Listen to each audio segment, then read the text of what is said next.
হাসিনা বাবু, আমি কাদের ভাইয়ের মুখ থেকে শুনলাম তুমি নাকি একটা ছাগল বিক্রি করবা। তা যদি ছাগল বিক্রি করো আমাকে বিক্রি করে দাও, আমি ঈদের জন্য কিনবো। সামনেই তো ঈদ, একটা ছাগল যদি বিক্রি করতে চাও আমাকে বিক্রি করতে পারো। বলো কোন ছাগলটা বিক্রি করবা।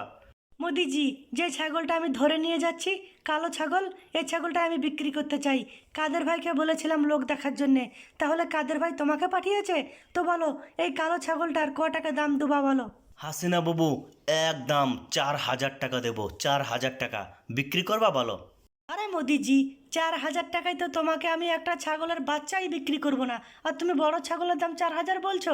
উপর থেকে সামনে ঈদ, ঈদের বাজারে তো ছাগলের দাম বেশি হওয়া দরকার। আমি 4,000 টাকায় বিক্রি করব না।